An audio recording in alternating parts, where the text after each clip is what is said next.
How are you all doing this morning? Doing great. I'm doing good.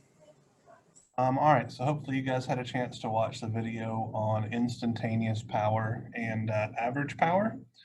So we're going to jump right into the in-class assignment unless anybody has any questions they'd like me to clear up beforehand.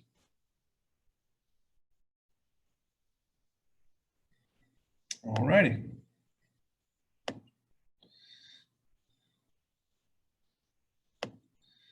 So this first problem, we have effectively an equivalent impedance. We're not given the network, but we are told what the equivalent impedance of the network is as a function of frequency, where ZEQ is equal to the resistance value divided by the square root of 1 plus omega squared R squared C squared with an angle of the negative arctangent of omega RC. And we're given values for the resistor, 10 kiloohms, capacitor, 200 nanofarads.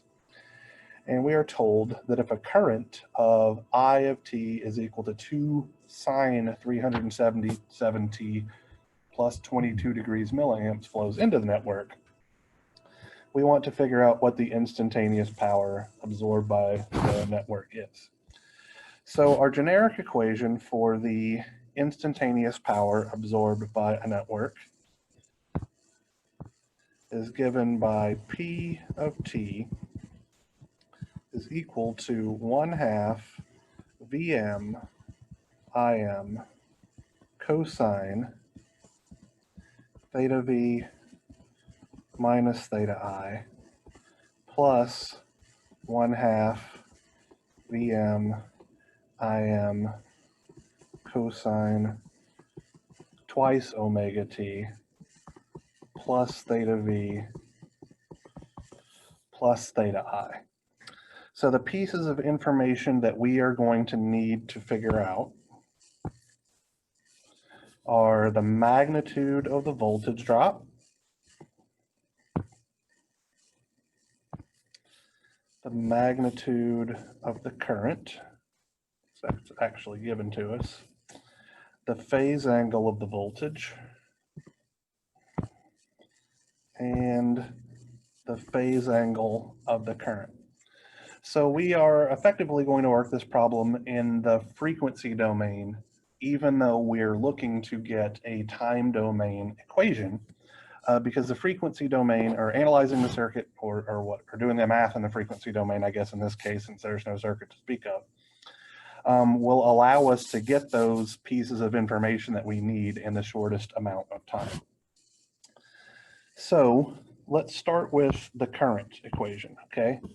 So we have I of t is equal to 2 sine 377t plus 22 degrees milliamps.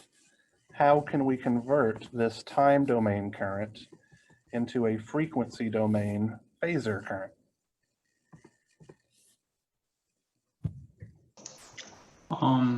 We first have to switch it to a cosine by subtracting 90 degrees from that angle.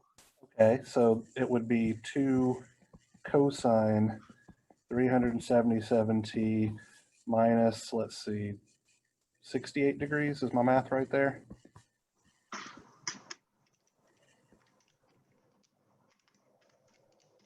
Yeah, 68. All righty. So that means our phasor representation of our current is what? 2 angle negative 68 degrees. Angle negative 68 degrees milliamps. All right, so we now have Im and we also have theta I. How do you think we're going to figure out our voltage?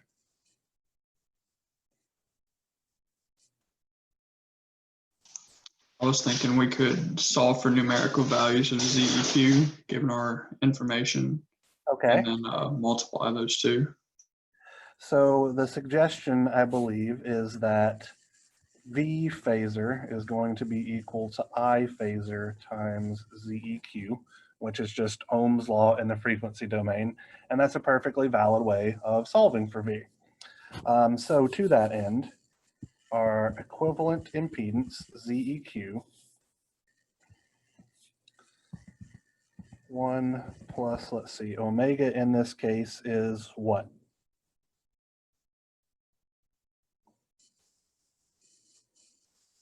I didn't hear what you said. What is omega in this problem? 337 or 370 377, my bad. problem. Radians per second, quantity squared. All right, then we have R, so that's 10 times 10 to the 3 ohms squared. And then we have 200 nanofarads, that's 200 times 10 to the minus 9 farads squared. All right. And then R is 10 kiloohms, so that's 10 times 10 to the 3 ohms. Our angle is negative arctangent of omega, so that's 377 radians per second times R, 10 times 10 to the 3 ohms times C, 200 times 10 to the minus 9 farad. All right, so let's find one of my calculators here. Do we not have to change that capacitance to a complex? Or can we just leave it as farads? We should leave it as farad. So let's talk about the units here, right? A farad, let me think about this real quick. It's either an amp second per volt or volt second per ampere. I believe it's an amp second per volt. So if 1 farad is equal to 1 amp second per volt, when we multiply things out, so we're going to have radians per second, where a radian is a dimensionless quantity.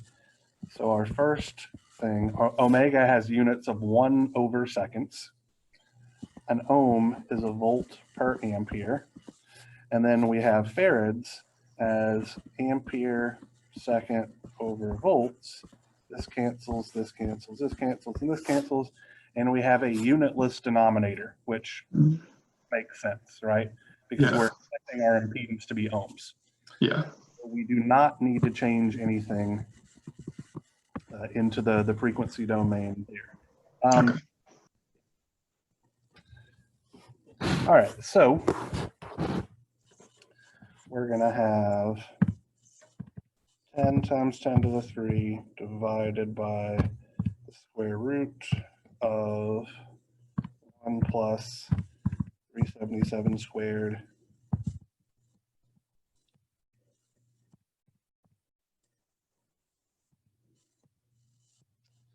times 10 times 10 to the 3 squared times 200 times 10 to the minus 9 squared. Oh, my calculator is running out of steam here.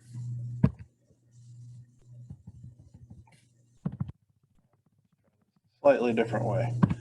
1 plus 377. So on my calculator, it ran out of memory to be able to do that operation. So 10 times 10 to the 3. So I'm breaking it up into smaller parts.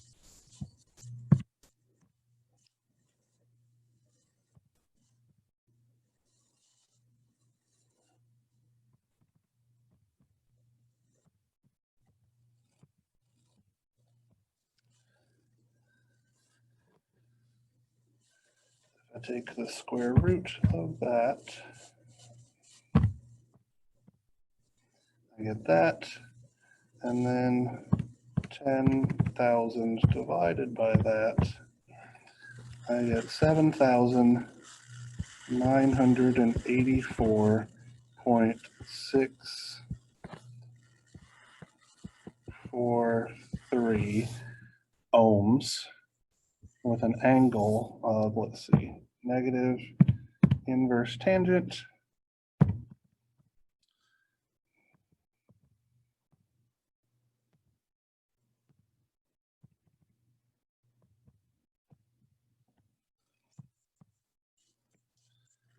negative 37.016 degrees ohms. Did anyone else get a similar answer? I got the same for the magnitude. I'm doing the angle now. Alrighty. I got the same. However, I didn't get. Oh, never mind. Yep, I got the exact same. I forgot the negative on that tan in front of it. I forgot to put that in there. All right, so now that we know ZEQ, our phasor voltage V is 2 angle negative 68 degrees milliamps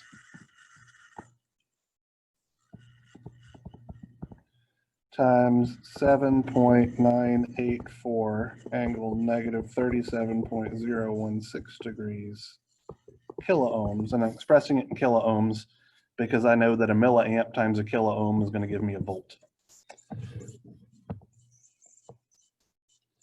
So I take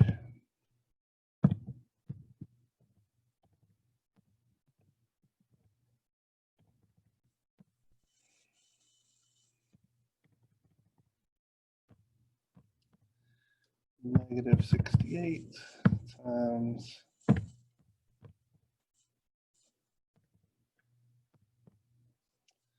I got 15.969 angle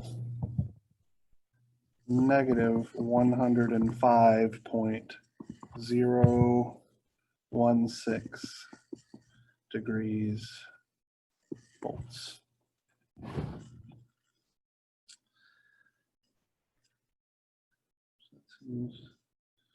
Negative 68 minus negative 37.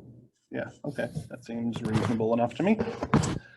So that means that I now have VM and theta V. So I'm ready to put everything into my expression. So P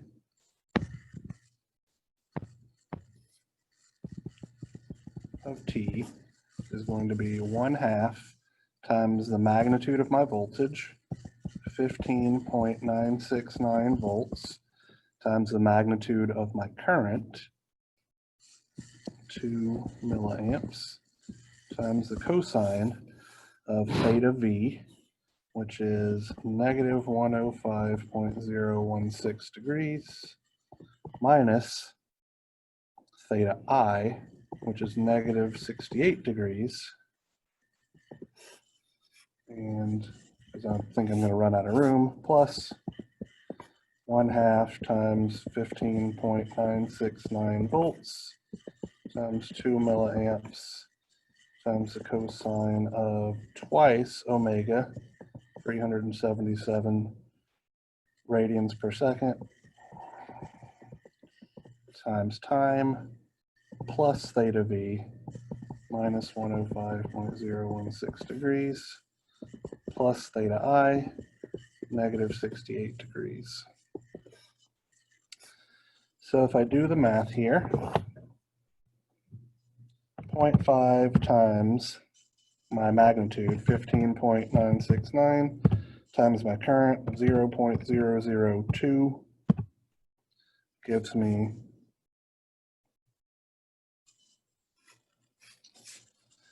15.969 milliwatts. I multiply that by the cosine of negative 105.016 minus negative 68.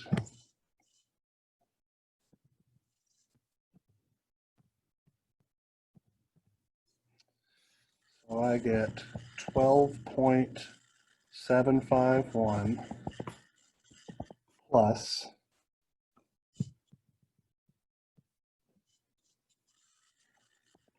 15.969 cosine, let's see,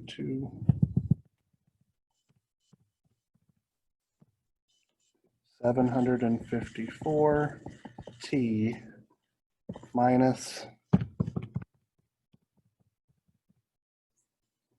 173.016 degrees milliwatts for my units.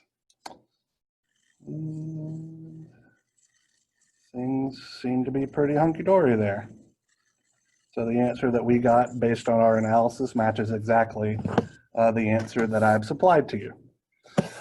So these problems involving instantaneous power, I'm not gonna lie, they're probably gonna be pretty tedious, but it's a cookie cutter recipe. So if we can remember this single equation,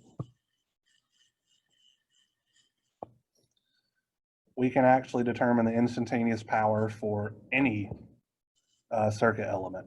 So I believe in my online lecture that I talk about the instantaneous power in a resistor, capacitor, inductor, all that kind of stuff. All those equations are perfectly valid, but I prefer the generic equation because it works for literally everything. It's much easier for me to remember one single equation than a whole bunch of different ones. So that's just my advice to you. Take it or leave it, as it were. Any questions on this problem?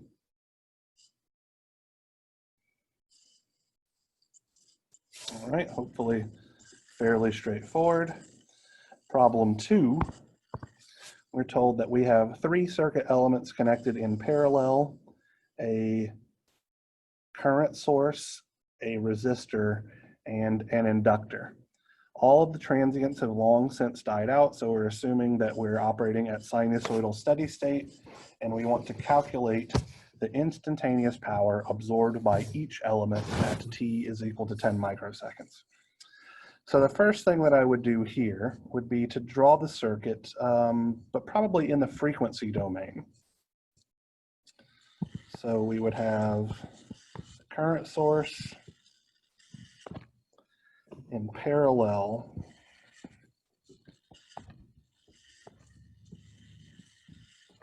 with a resistor in parallel with an inductor.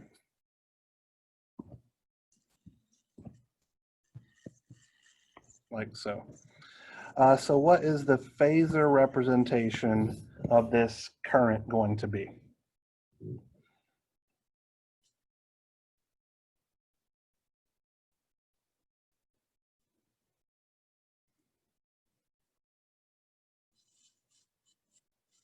(100 ∠0°).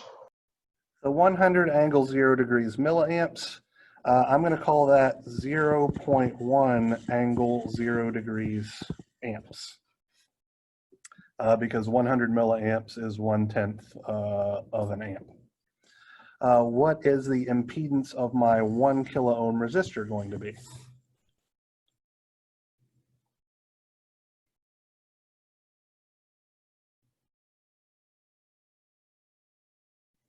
(1 kilo ohm). Exactly right. So the impedance of a resistor is the resistor value itself, and the impedance of my inductance, CL, is J omega L. So that means we're going to have, let's see, times 10 to the 5. So 200,000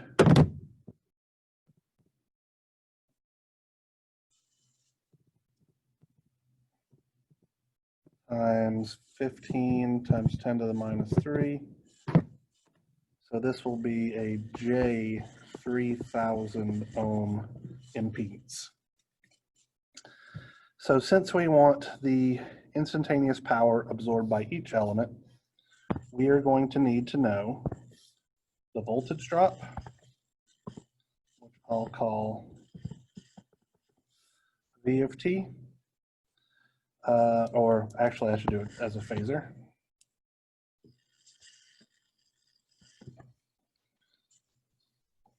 And then we're going to need to know the following currents. And these currents I'm drawing based on the polarity of my voltage that I've assumed here. So I want the instantaneous power absorbed by each element. So I'm going to call this current direction down IS phasor. This current direction down IR phasor. And this current direction down IL phasor. So that the current is flowing into the positive polarity terminal of the voltage in each case. So once I know that voltage and those three currents, I can determine the instantaneous power absorbed by all of those elements. All right, so how can I go about solving for any of these three quantities? Would it be easier to find the equivalent impedance and then do Ohm's law, or do current division and then find the voltage, whichever? So if we do current division and then apply Ohm's law, that is, we're actually going to wind up, if we combine those two steps together, we would wind up with the exact same equation as finding the equivalent impedance and multiplying by the current. So whichever way floats your boat, because they literally give us the exact same relationship. I'd probably prefer to do the equivalent impedance first. Okay, so ZEQ in this case is going to be 1 kilo ohm in parallel with a J3000 ohm. And so this will be, oh, I guess I should write it as 1000 in parallel with J3000. So this would be 1000 plus J3000 ohm. And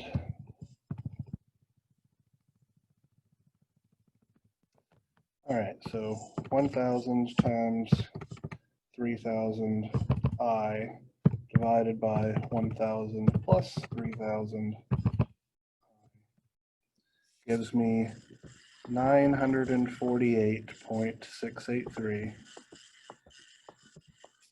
angle 18.435.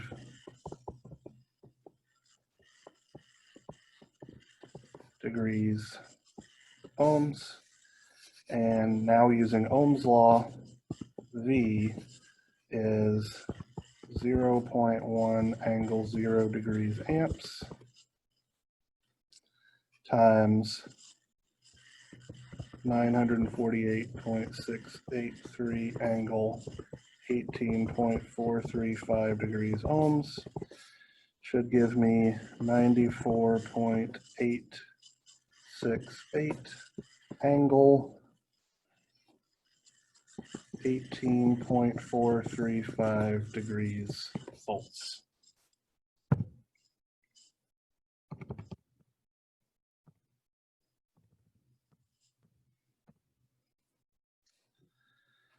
Anybody have any problems with that?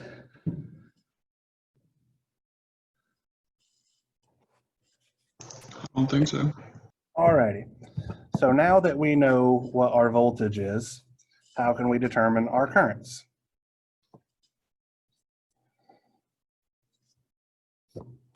Ohm's law. Yeah, Ohm's law. So IR is going to be V divided by 1000 ohms. So that's going to be 94.868 angle 18.435 degrees milliamps. That one's easy enough. Because 1000 ohms is the same as 1000 angle 0 degrees, so we know that our angle shouldn't change. IL, actually require a little bit of math. So that's going to be our phasor voltage divided by J 3000.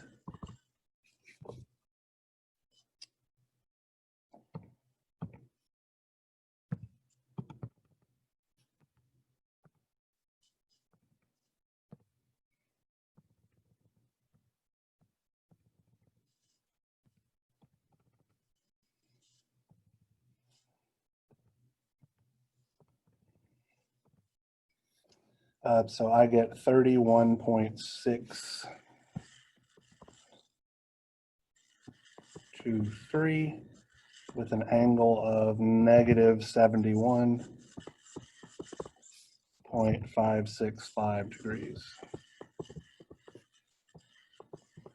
Milliamps, how do we determine IS?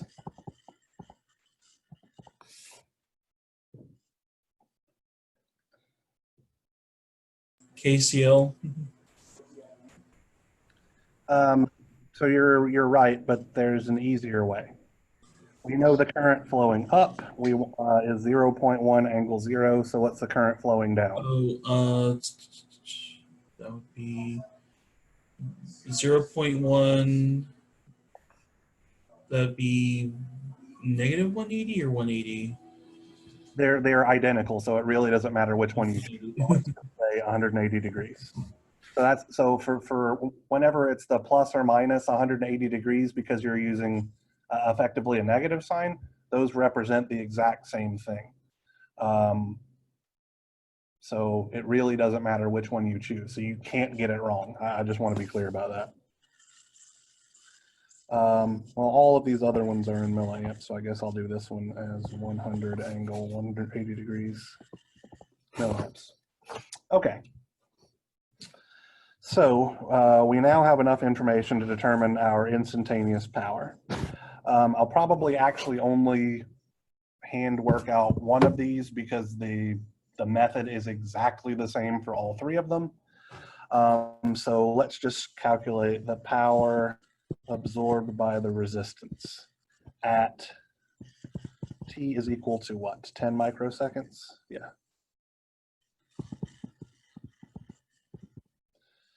So that's going to be 1/2 times the voltage drop, 94.868 volts, times the current, magnitude of the current, which is 94.868 milliamps, times the cosine of the angle of the voltage, 18.435 degrees, minus the angle of the current, which is 18.435 degrees. So we know that this bit right here is just going to go to 1 plus 1/2 94.868 volts, 94.868 milliamps, times the cosine of twice omega, so twice 2 times 10 to the 5 radians per second.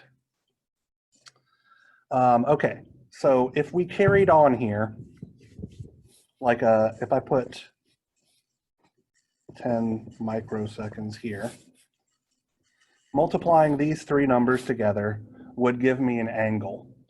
But would that angle be measured in radians or degrees?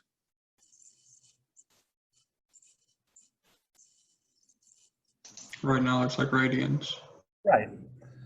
And I know that my phase angle bit over here is in degrees, right? I'm going to have theta V 18.435 degrees plus theta I 18.435 degrees. And I'm going to close off my parentheses. So the issue that you're going to have is that your calculator can't work in radians and degrees simultaneously. So what I'm going to do here, before I multiply by time, I'm going to multiply by a conversion factor. So there are exactly 180 degrees for every pi radian. So that cancels my radians out, and I'm having degrees per second multiplied by my 10 microseconds. And now everything inside the cosine function is expressed in degrees. So if you didn't notice that, and an awful lot of students don't their first few times trying to work through these, it's highly likely that you would have gotten an incorrect answer.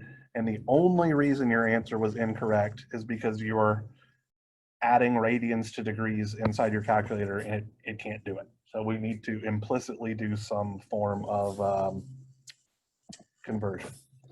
So with that in mind, we're going to have 0.5 times 94.868 times 94.868 times 10 to the minus 3. So this is 4.4999, let's call it 5, plus 4.5 multiplied by that cosine bit there, where cosine of 4 times 10 to the 5 times 180 over pi times 10 microseconds, which is 10 times 10 to the minus 6, plus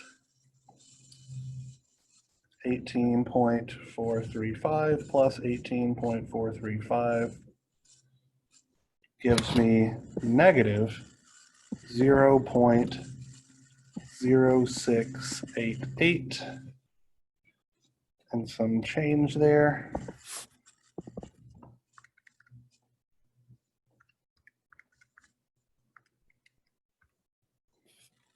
Gives me 4.190 milliwatts. So let's check. 4.190 milliwatts. Great. So, why won't this thing scroll? If I wanted to do the power absorbed by the inductor, it would be this exact same expression, except that I would change everywhere I see 90.868 milliamps, I would change to 31.623 milliamps, and I would need to worry about the phase angle of the current as well. So at this point, it's just literally plugging stuff into this generic equation and then pressing the equal sign on our calculator. So do I need to go through the motions of finding the inductor current, or excuse me, the power absorbed by the inductor and or the power absorbed by the source? How did you get to milliwatts instead of watts? Like Because the answers in watts.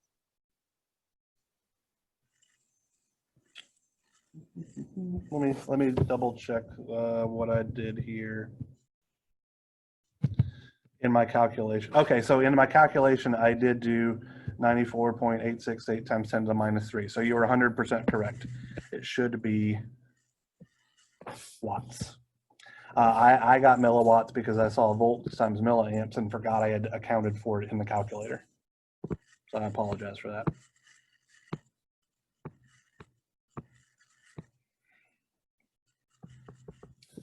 Any other questions on this problem?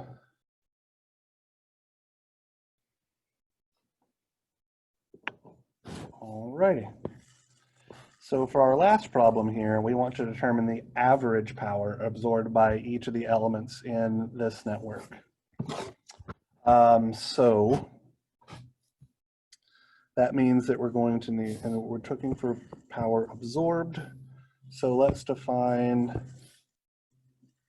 some voltages here. So this is what we'll call VR. And this voltage will be VC. We're going to define some currents. So this guy will be IR. This guy will be IC. And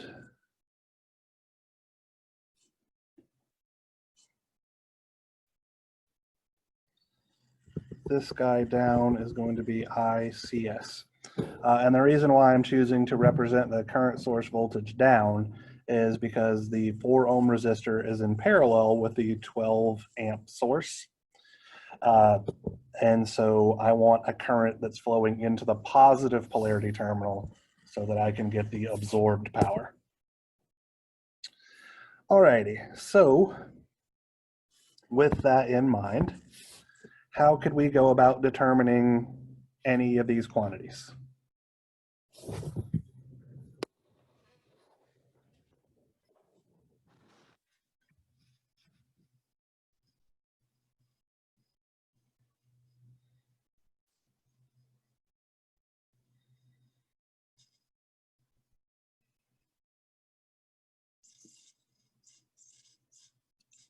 Anybody have any ideas here?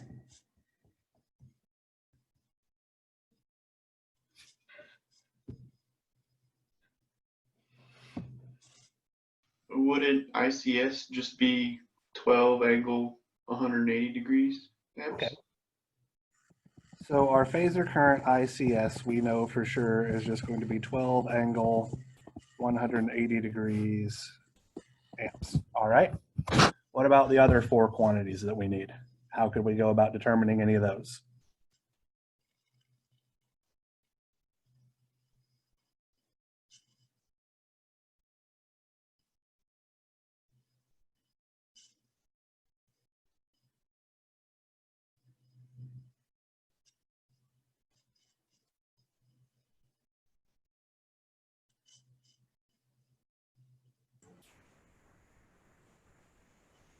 We could do nodal analysis.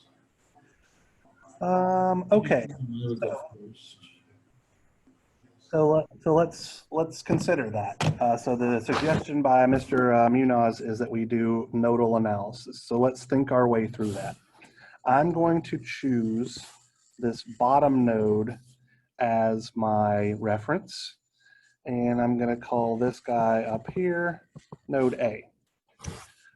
So by the looks of it, that's the only unknown voltage in my system, right?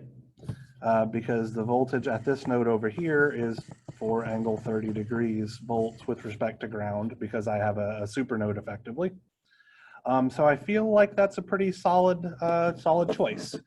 My first instinct personally was to do superposition because then I could simply do current division and voltage division to get all the quantities I want, current division, voltage division, and Ohm's law.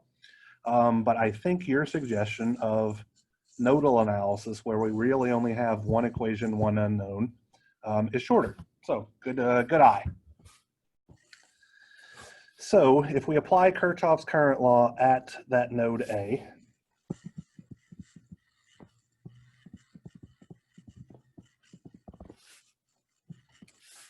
we are going to have, let's see, so we're looking for this current, and this current. So my current directed to the left is exactly what we have called ICS. So that's going to be 12 angle 180 degrees. We could also call it negative 12 angle 0. Those represent the exact same thing. For my current directed down, I'm going to have phasor voltage VA divided by 4 ohms. And for my current directed to the right, I'm going to have VA minus 4 angle 30 degrees volts divided by minus J2 ohms is equal to 0. And actually, now that I'm thinking about it, it might be a little bit easier to express this as negative 12 angle 0 degrees amps because when we move the constants to the other side of the equal sign, which will be our next step, it'll move easier. So when we move our constants to the right-hand side of the equal sign, we're left with VA divided by 4 ohms plus VA divided by minus J2 ohms is equal to positive 12 angle 0 degrees amps plus 4 angle 30 degrees volts divided by minus J2 ohms. Right? That's just simple algebra. I can now factor out VA from the left-hand side, which leaves me with 1 over 4 ohms plus 1 over minus J2 ohms is equal to 12 angle 0 degrees amps plus 4 angle 30 degrees volts divided by minus J2 ohms. And from this, VA is equal to 12 angle 0 degrees plus 4 angle 30 divided by minus J2 divided by 1 over 4 plus 1 over minus J2. And that's something I can put in my calculator and it can do the math for. So I couldn't put this, my original expression into the numerical solver or anything like that. It would give me an error because it's using complex numbers, but we can do simple algebraic manipulation and get a result here. So 12 angle 0 plus 4 angle 30 divided by minus 2i. I'm going to store that as x. Then I have 1 over 4 plus 1 over minus 2i. I'm going to store that as y. And then x divided by y, I get 19.920 angle negative 54.487 degrees. Volts. Did anybody else get something similar?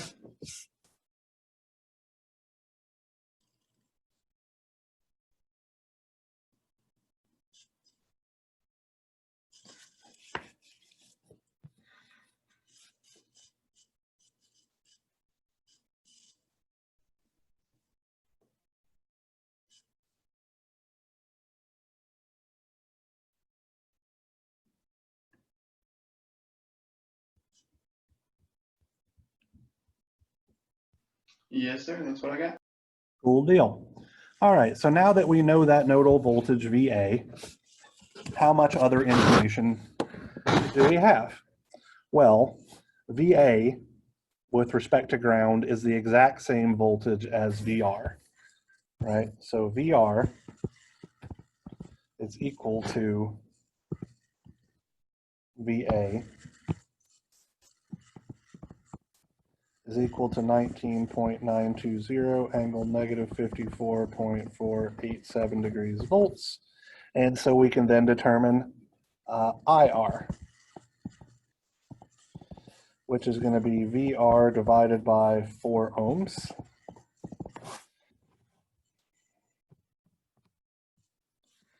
Which is 4.980 with an angle of negative 54.487 degrees amps.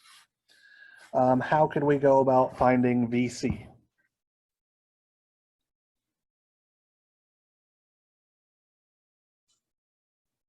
VA minus the voltage source. That's exactly right. So VC is VA minus 4 angle 30 degrees volts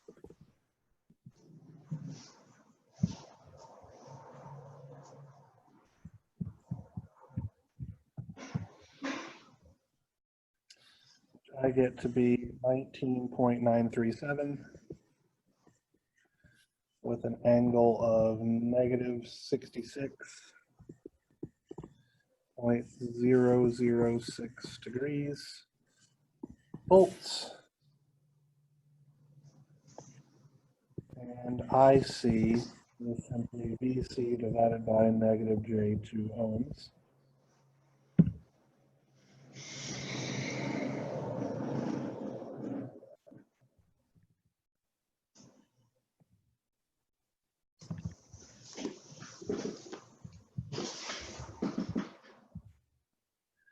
Which I get to be 9.968 angle 23.994 degrees. And I think that pretty much gives us everything. All right, so average power is just the DC portion of instantaneous power. So the average power absorbed by our current source, let's call that, so we're gonna run out of room here. PCS is the voltage drop over our current source, which is, so it's going to be 1/2 times the magnitude of the voltage drop, which is 19.920 volts, times the magnitude of the current, which is 12 amps, times the cosine of theta V, negative 54.487 degrees, minus 180 degrees,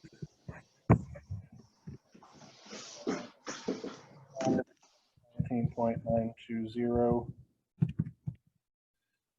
12 times cosine of negative 54.487 minus 80. So I get negative 69.428 watts.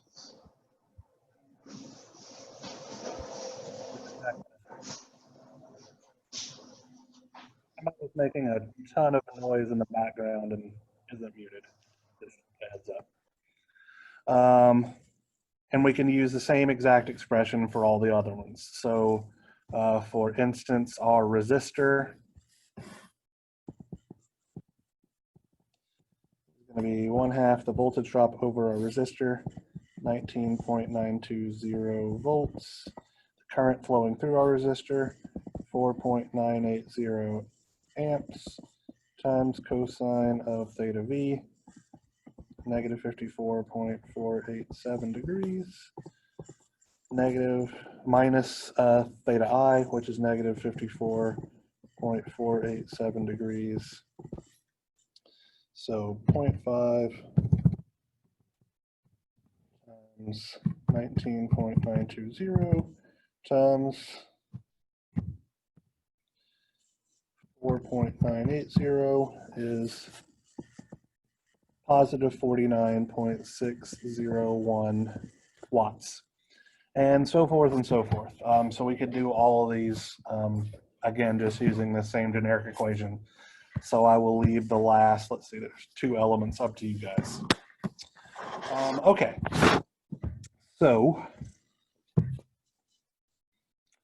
that's instantaneous power and average power. So what the next couple of videos that you guys are going to watch are about.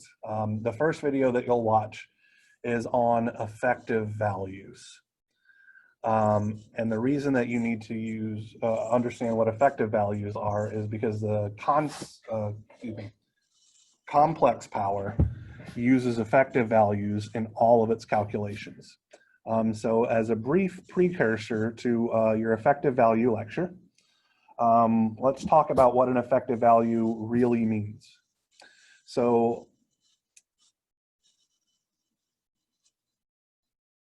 I'm assuming you guys are all in some sort of civilized place where you have some sort of electrical outlet near you. What is the voltage present? Like, what is the voltage supplied by that outlet?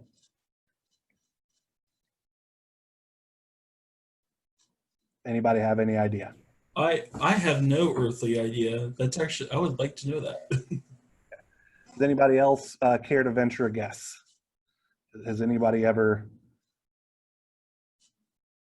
heard an electrician or anybody talking about the voltage supplied by an outlet in your home. Is it 12? It is not 12, but it is a multiple of 12. All right, so let me open up something here. Edit, no. So you might have some electrical things in your home that run off of 12 volts. And you can get 12 volts very easily based from the regular outlet voltage using a transformer, which is why a lot of smaller consumer electronics run off of 12 volts. All right, so I'm going to draw probably a pretty terrible looking thing.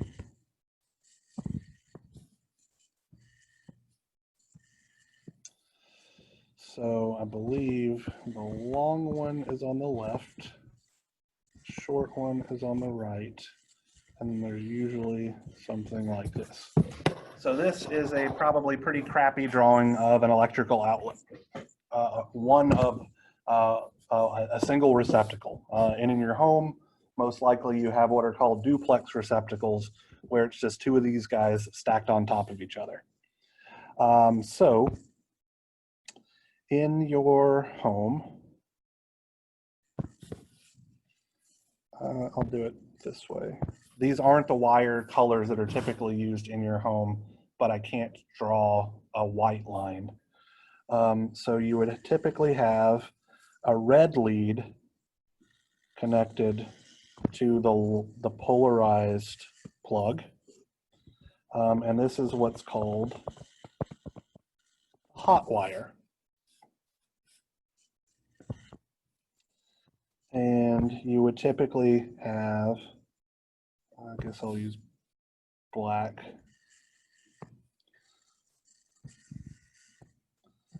The lead connected to the shorter rectangular terminal here is what's called the neutral wire. In most homes, the hot wire is actually black and the neutral wire is white, but again, I can't draw a white thing.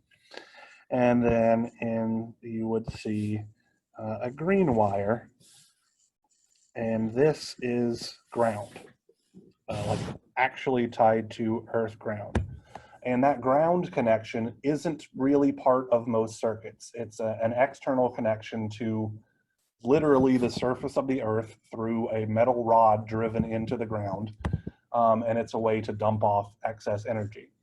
Outside of your junction box or your breaker box or whatever you want to call it, you'll typically see that your neutral wire or your neutral conductor is tied to your ground. But inside your home, the neutral is a different thing. All right, so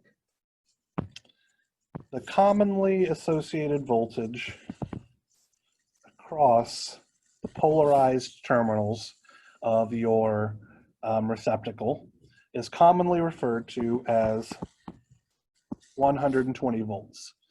You may hear it as 110 as well in some areas, but it's typically 120 volts. In Europe, it's 230 volts. In Japan, it's 100 volts. Not sure what other countries use. Those are the only, the US, the European Union, and Japan are the only places that I've had to design electronics for. So those are the only voltages that I know off the top of my head. Well, this 120 volts right here is not the actual voltage that's generated across the terminals of this, because this would imply that there is 120 volts of DC power that's being supplied by our receptacles. And power in the United States and most of the civilized world is distributed using alternating current. So instead of 120 volts, what we would actually have is that voltage V of T is, I think it's 169.7, but let me double check. Yep, 169.7 cosine 120 pi t here in the US plus some phase angle theta V volts, where that phase angle depends on when we start measuring things. This 120 volts that I've circled in green is the effective value of this periodic waveform. What that means is that this voltage, V of t is equal to 169.7 cosine blah, blah, blah, delivers the exact same amount of average power to a resistor as a 120 volt DC source would. So that's what effective values mean. So the reason why our complex power relationships, which were developed by electrical engineers in the early 1900s, use effective values is because it would be enormously tedious to have to carry around all of this information for every single calculation.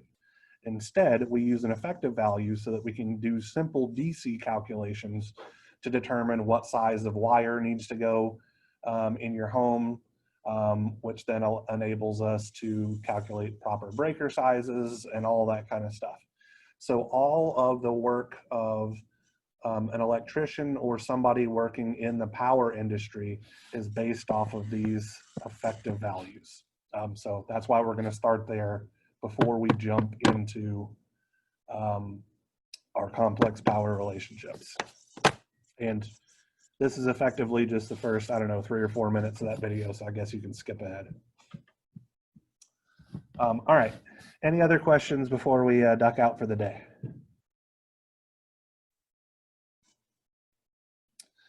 All righty, well, we've got a whopping 2 lectures left, so thank you for your perseverance, and I will see you guys on Thursday.